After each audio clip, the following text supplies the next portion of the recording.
नमस्कार दोस्तों, मैं कैलाश जांगिड़ आपका स्वागत करता हूं हमारे YouTube channel Jangid maths and science club में। दोस्तों, आज की वीडियो में बात करेंगे हम आज कोई टॉपिक के बारे में हम बात नहीं करेंगे। आज हम बात करेंगे पाई के बारे में। जी दोस्तों, यदि आप गणित पढ़ रहे हैं तो आपको पाई का महत्व पता होना चाहिए। पाई क्या होता है, तो इस वीडियो में हम देखेंगे पाई का इतिहास, पाई का उपयोग कहाँ होता है, कैसे होता है, क्यों होता है, ये सभी मैं आपको इस वीडियो में बताऊँगा। तो पाई के बारे में जो जितने भी ऐसे रहस्य होंगे जो आपको शायद ही नहीं पता होंगे, वो रहस्य भी मैं इस वीडियो में आपको बताऊंगा। तो आइए वीडियो शुरू करें। तो फ्रेंड्स, सबसे पहले बात करेंगे पाई के बारे में। पाई क्या होता है। जी दोस्तों, पाई जो है ग्रीक अल्फ़ाबेट से लिया गया है। जो ग्रीक अल्फ़ाबेट में 16वां अक्षर जो होता है, पाई वहाँ से लिया गया है। जैसे हमारे एबीसीडी में 16वां अक्षर पी होता है, इस प्रकार से ग्रीक जो अल्फ़ाबेट होता है उसके अंदर पाई होता है, तो वहाँ से ये लिया गया है। अब दोस्तों, बात करते हैं कि पाई की जरूरत कहाँ से पड़ी। तो पाई का उद्भव हुआ लगभग 3500 BC पहले। 3500 BC पहले क्या है कि मनुष्य को जो सामान जो होते थे, जो हमारे पूर्वज थे, उनको अपने जो सामान थे वो आने जाने में ले जाने में बहुत कठिनाई होती थी। तो उन्होंने क्या किया, एक पहिए का आविष्कार किया। पहिया तो उन्होंने बना लिया, लेकिन पहिया बनाने के बाद उन्होंने ये देखा कि जो सामान जो है वो आसानी से नहीं आ जा पा रहा है। क्यों? क्योंकि जो पहिया जो था वो पूर्ण रूप से गोल नहीं बन पाया था, जिसकी वजह से सामान आराम से नहीं आ जा सकता। तो इसलिए उन्होंने पहिए का निर्माण किया। फिर उन्होंने धीरे धीरे कुछ इस प्रकार का पहिया बनाया, थोड़ा तिरछा। उसके बाद उन्होंने देखा कि ये पहिया उनका काम का नहीं है। फिर उन्होंने मेजरमेंट लगाया और पहिया बनाया कुछ गोल। अब देखिए, उन्होंने जो गोल पहिया बनाया, उन्होंने क्या देखा, उन्होंने देखा कि जो व्यास जो है, एक वृत्त का व्यास जो होता है वो मान लो 7 यूनिट है, 7 यूनिट। और इसकी जो परिधि जो है ये 22। मतलब यदि आप कोई सा भी वृत्त बनाओगे तो आप इस क्वेश्चन में पाओगे। ये क्वेश्चन हमने मान लिया 22/7। अब देखिए 22/7 आप जानते होंगे कि हम पाई से डिनोट करते हैं। हम कभी भी वृत्त का एरिया निकालते हैं, जहाँ वृत्त का जिक्र होता है, सर्कल का जिक्र होता है, वहाँ पाई का जिक्र अवश्य होता है। तो पाई 22/7 ये कहाँ से लिया गया है? 22 का अर्थ है परिधि और 7 का अर्थ क्या है? व्यास। मतलब परिधि और व्यास का जो अनुपात है उसको हम क्या कहते हैं? पाई कहते हैं। ये तो होगी दोस्तों पाई। अब देखिए दोस्तों, किसी भी चीज़ का जो आविष्कार होता है वो उसकी जरूरत, जब हमें उसकी सर्वाधिक आवश्यकता होती है तभी उसका आविष्कार होता है। जैसे हमको गर्मी लग रही है तो पंखे का आविष्कार हुआ। हम यदि सबसे पहले किसी ना किसी को गर्मी लगी होगी तो उसने पंखे का आविष्कार किया। फिर सबसे पहले किसी को ठंड लगी होगी तो उसने हीटर का आविष्कार किया। उसी प्रकार से जब यदि हमको किसी चीज़ की आवश्यकता होती है सर्वाधिक, तभी उसका आविष्कार संभव है। इसी प्रकार से इस पहिए का आविष्कार हुआ। तो इस पहिए से क्या निकला कि उन्होंने देखा कि यदि बीच का जो व्यास जो है वो 7 यूनिट है, और यदि परिधि जो है, परिधि बोल दो या फिर पैरामीटर बोल दो, वो 22 यूनिट है, तो ये जो कांस्टेंट निकला है 22/7, ये क्या है? ये कांस्टेंट के रूप में डिनोट किया गया, जिसे हम पाई कहते हैं। तो ये तो हो गई पाई की बात कि पाई क्या होता है। अब देखिए दोस्तों, मैं आपको बता दूं कि हमने जो हमारी छोटी जो क्लासेस थी 9, 10, 11 वगैरह, इनमें हमने देखा होगा कि पाई की जो वैल्यू थी 22/7, ये जो पाई की वैल्यू हम पढ़ रहे हैं ये असल में पाई की वैल्यू होती ही नहीं है। क्योंकि दोस्तों पाई जो है वो क्या है? एक अपरिमेय संख्या होती है। और अपरिमेय संख्या क्या होती है? नॉन टर्मिनेटिंग और नॉन रिपीटिंग, मतलब असमाप्त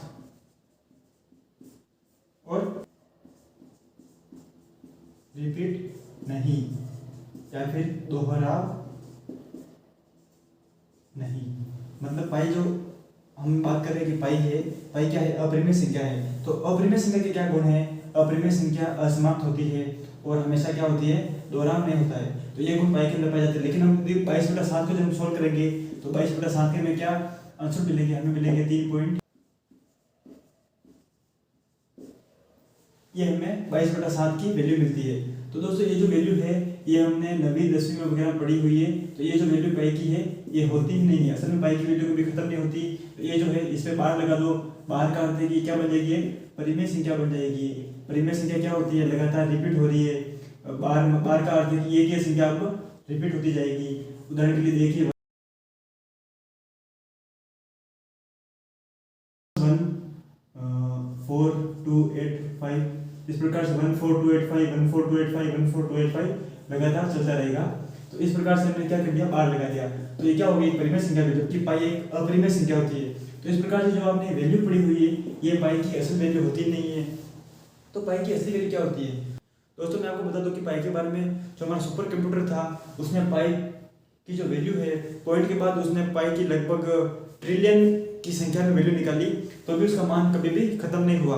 मतलब पॉइंट के बाद उसने ट्रिलियन में भी भाग दिया, संख्या का भाग देते गए, तो भी पाई की वैल्यू कभी खत्म नहीं हो रही है। तो इस प्रकार से हमने पाई की वैल्यू क्यों मानी? पाई की वैल्यू इसलिए मानी क्योंकि पाई की असल वैल्यू क्या होती है? 1.3.14159, ये पाई की असली वैल्यू होती है। और ये हम पढ़ रहे हैं क्योंकि ये दोनों लगभग समान है। 3.14, ये भी 3.14, ये भी 3.14। बाद की वैल्यू हम नहीं देख रहे उतनी, इसलिए परफेक्ट वैल्यू नहीं निकली। तो इसका अर्थ है दोस्तों, पाई की यदि वैल्यू कभी समाप्त नहीं हो रही है, तो इसका अर्थ है कि दुनिया में कोई भी जो गोल चीज है वो पूर्ण रूप से गोल नहीं होगी। यदि कोई वस्तु पूर्ण रूप से गोल हो सकती है तो उसकी पाई की वैल्यू भी निकल जाएगी। अब दोस्तों बात करते हैं कि और भी रोचक तथ्य मैं आपको बताता हूँ पाई के क्या क्या होते हैं। तो देखिए दोस्तों, हमने पाई के बारे में बात कर दी, पाई की हमने वैल्यू निकाल ली, पाई की असल वैल्यू क्या होती है, पाई की खोज क्यों हुई, कैसे हुई, किस प्रकार से हुई, किसी भी चीज़ की हमें सर्वाधिक आवश्यकता होती है तो उसकी खोज होती है। इसी प्रकार से पाई की खोज हुई। पाई की खोज कहाँ से हुई? एक व्रत से हुई। व्रत से इसलिए हुई क्योंकि पुराने जो लोग थे उनको सामान इधर उधर ले जाने के लिए एक पहिया की आवश्यकता थी। वो पहिया किसी गाड़ी पर लगा सके और उस पर सामान रख के वो ले जा सके, इसलिए इसकी खोज हुई। तो इसकी खोज इस प्रकार से उन्होंने की थी। उसके बाद बात करते हैं पाई के बारे में। और तो दोस्तों देखिए, पाई की जो वैल्यू होती है वो ये होती है 3.14159। ये पाई की वैल्यू लगातार खत्म नहीं हो रही, कभी हमेशा चलती रहती है। ये कुछ इस प्रकार की पाई की वैल्यू होती है जो असल वैल्यू है इस प्रकार की। और हमने क्या पढ़ी है? हमने जो पढ़ी थी वो है, ये हमने पढ़ी हुई है। तो लगभग ये दोनों जो 3.14 के बाद की जो वैल्यू है ये समान है, इसलिए हम इसकी जगह ये वैल्यू भी रख सकते हैं। और इससे हम सारे क्वेश्चन हम सोल्व करते हैं। हम वृत्त का एरिया निकालते हैं, उसका पैरामीटर निकालते हैं, शंकु का आयतन निकालते हैं, बेलन का आयतन निकालते हैं। किसी भी में जिसका वृत्त का जिक्र हो रहा है, जिस भी चीज में जो भी आकृति होगी, ये भी एक पाई की बात आप समझिए। जहां भी आकृति का नाम में यदि आपको सर्कल दिख रहा है या वृत्त दिख रहा है, उसमें पाई का जिक्र अवश्य होगा। जैसे आप देखिए, बेलन, गोला, इस प्रकार से जिसमें भी आपको सर्कल दिख रहा है वहां पे पाई अवश्य है। मतलब इसका अर्थ है कि जहां पे आपको गोला दिख जाए वहां पे पाई अवश्य होगा। इस प्रकार से पाई क्या है आप समझ गए होंगे। पाई एक कांस्टेंट है। पाई का अर्थ है, ये वृत्त है, इसका व्यास है 7 और इसके जो परिधि है 22, इसका एक कांस्टेंट है 22/7। ये कांस्टेंट निकाला गया, इसे पाई से डिनोट किया जाता है। अब देखिए दोस्तों, बात करते हैं कि ये जो हो गया इसका व्यास, ये हो गया इसकी पैरामीटर। अब देखिए दोस्तों, मैं आपको कुछ और मजेदार बात बताऊं। आपको मैं एक फॉर्मूला जो होता है, वृत्त का फॉर्मूला होता है, वो मैं फॉर्मूला निकालता हूं इस कांस्टेंट कैसे। देखिए, अब देखिए पाई इज इक्वल टू, मान लीजिए ये क्या है, ये इसकी परिधि है सर। तो परिधि क्या मान लेते हैं हम? पी, पैरामीटर मान लेते हैं। अब देखिए व्यास को हम, जैसे ये व्यास है, इसको हम डी से डिनोट करते हैं। अब इस डी को क्या मैं 2r लिख सकता हूँ, क्योंकि ये सिंगल आर है, सिंगल आर दोनों मिलकर क्या हो जाएंगे 2r। दो त्रिज्या मिलकर क्या बनाती है? एक व्यास बनाती है। तो इस प्रकार से क्या लिख सकता हूँ मैं? 2r। अब देखिए पैरामीटर, सर्कल का पैरामीटर आप जानते हैं क्या होता है? सर्कल का पैरामीटर होता है 2πr। तो इसी प्रकार से देखिए, p is equal to 2πr। इस 2r को भेजने पर हमें ये वैल्यू प्राप्त हो गई। मतलब ये 2πr कहाँ से आई थी? ये भी पाई से आई थी वैल्यू, और इस प्रकार से आई थी। पाई का रोल इसमें कितना बड़ा है, कितना महत्वपूर्ण है। मतलब कोई भी जो कि सर्कल का जो फॉर्मूला होता है, किसी प्रकार के सर्कल के जो फॉर्मूले रहते हैं, उनमें पाई की वैल्यू बहुत इंपॉर्टेंट है।